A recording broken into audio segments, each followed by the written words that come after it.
Teaching exams के लिए serious students के लिए यह वीडियो बहुत ज़्यादा बेनिफिशियल होने वाली है। एक बार सीरियस स्टूडेंट्स एक बार इन क्वेश्चंस को ज़रूर अटेम्प्ट करके देखें। क्वेश्चन नंबर 1,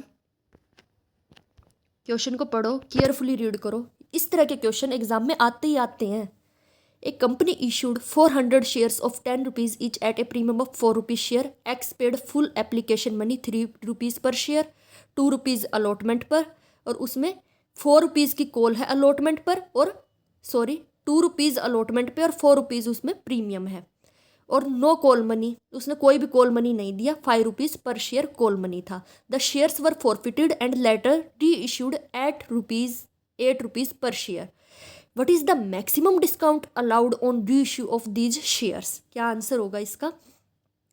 इस क्वेश्चन का आंसर देते वक्त ध्यान रखना कि जो मैक्सिमम डिस्काउंट दिया जाता है वो अमाउंट फॉरफिटेड पर शेयर से ज़्यादा नहीं हो सकता। जितने अमाउंट फॉरफिट किए गए हैं उससे ज़्यादा आप मैक्सिमम डिस्काउंट नहीं दे सकते। यहाँ देखो, शेयर्स की वैल्यू 400 शेयर्स है, 10 का ईच है।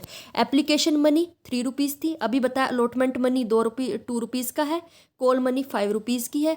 तो टोटल अमाउंट जितना रिसीव्ड हो चुका वो क्या हो जाएगा? फॉरफिट हो जाएगा। कितना अमाउंट रिसीव्ड हो चुका है?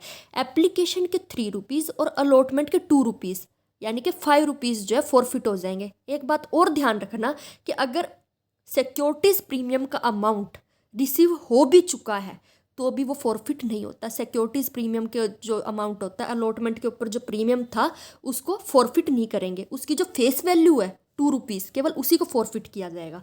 तो 3 + 2 5 रुपीज़ क्या हो गए? फॉरफिट हो गए। अब डिस्काउंट ऑन रीइश्यू कितना होगा? 10 रुपीज़ का शेयर था और 8 रुपीज़ में दोबारा रीइश्यू हो रहा है, तो कितने रुपीज़ हो गए? 2 रुपये का डिस्काउंट हो गया। तो मैक्सिमम कितना डिस्काउंट दे सकते हैं हम? जो है जितने फॉरफिट शेयर किए गए हैं उससे ज़्यादा डिस्काउंट नहीं दे सकते। तो आंसर होगा 5 रुपये तक हम डिस्काउंट दे सकते हैं। उसने पूछा है मैक्सिमम कितना डिस्काउंट दे सकते हो, मैक्सिमम 5 रुपये तक दे सकते हैं, वो बात अलग है, वो दे 2 रुपीज़ ही रहा है। ठीक है, मैक्सिमम पूछा तो आंसर 5 हो जाएगा।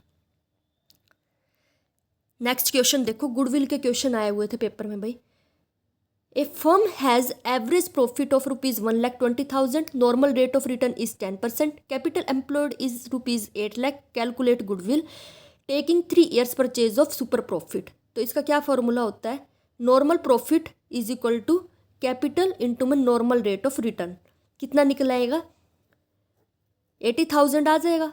फिर हम निकालेंगे सुपर प्रॉफिट। सुपर प्रॉफिट का फॉर्मूला होता है average profit minus normal profit. 1,20,000 में से 80,000 सब्ट्रैक्ट किया, कितना आ गया? 40,000। यानी पहले एवरेज प्रॉफिट कैलकुलेट किया, पहले नॉर्मल प्रॉफिट कैलकुलेट करो, फिर सुपर प्रॉफिट कैलकुलेट करो। सुपर प्रॉफिट निकालने के लिए हमारे पास नॉर्मल प्रॉफिट होना चाहिए, इसलिए पहले मैंने नॉर्मल प्रॉफिट कैलकुलेट किया। अब गुडविल निकल आएगी सुपर प्रॉफिट के साथ, जो 40,000 है नंबर ऑफ ईयर से मल्टीप्लाई कर दिया, सुपर प्रॉफिट निकल आई कितनी? 1,20,000। Next question, A company issued shares of rupees 10 each at a premium of rupees 2. The premium was payable on application. The application money was 4 rupees per share. इसमें भी जो है including premium है application money के ऊपर। ठीक है, a shareholder paid the application money but failed to pay the allotment and call money. यानी उसने क्या पे किया? सिर्फ एप्लीकेशन मनी पे किए हैं। His shares were forfeited. How much amount per share will be credited to share forfeiture account? उसने कितने रुपीज़ पे किए? उसने पे ही सिर्फ एप्लीकेशन अमाउंट पे किया है। मैंने अभी पीछे क्वेश्चन में बताया था, हम सिक्योरिटी उसमें जो प्रीमियम इंक्लूड है हम उसको नहीं देखते, उसको फॉरफिट नहीं करते। तो जो अमाउंट वो पे कर चुका है उसको फॉरफिट कर लिया जाएगा। उसने सिर्फ एप्लीकेशन का अमाउंट पे किया है। कितने रुपए? 2 रुपीज़। 2 रुपये तो प्रीमियम था, तो 2 रुपये को हम क्या कर लेंगे? फॉरफिट कर लेंगे। आंसर क्या हो जाएगा इसका? 2 रुपीज़। नेक्स्ट क्वेश्चन, बड़ा अच्छा क्वेश्चन है भाई ये। डेप्रीसिएशन का क्वेश्चन है। डेप्रीसिएशन में अगर मेथड को चेंज कर दिया जाए तो किस तरीके से आप उसको ट्रीट करोगे? 1 अप्रैल 2020 को 2 लाख रुपए की मशीन परचेज की है। 10% स्ट्रेट लाइन मेथड से उसके ऊपर डेप्रीसिएशन लगाए, सीधा सीधा कितना हो जाएगा?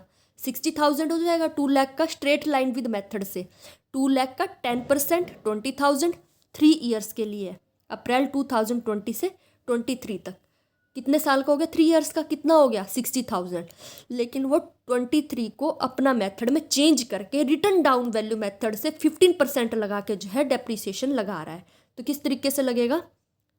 पता है तुमको, स्ट्रेट लाइन मेथड से लग गया। अगली बार depreciation written down value method से लगा। फर्स्ट ईयर में कितना लगा? 30,000, 15% की रेट से 30,000। बैलेंस बचा 2 लाख में से 30,000 गया 1,70,000। फिर 1,70,000 पे 15% लगा 25,500।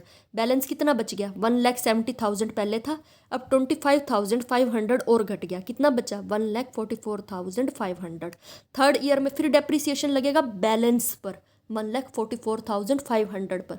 कितना डेप्रिसिएशन बन गया? 21,675। तो total depreciation written down value method से जोड़ करके देख लिया, ऐड करके देखा कितना आया? 77,175। तो पहले डेप्रिसिएशन जब हम स्ट्रेट लाइन मेथड से लगा रहे थे तो 60,000 लग रहा था, और अब लग रहा है 77,175। ज़्यादा लग रहा है। कितना ज़्यादा लग रहा है? 17,175। तो ये जो 17,175 है, इसको हम प्रॉफिट एंड लॉस अकाउंट में डेबिट कर देंगे। यही डेफिशिएंसी है। इतना लॉस अब और ज़्यादा बियर करना पड़ेगा। क्लियर है? शेयरिंग रेशो निकालनी आ जाती है कई बार क्वेश्चन में, पक्का आती है। एक बार ध्यान से देख लो, अगर नहीं आती तो निकालनी सीख लो। एक बार इस क्वेश्चन को अटेम्प्ट करके देखो।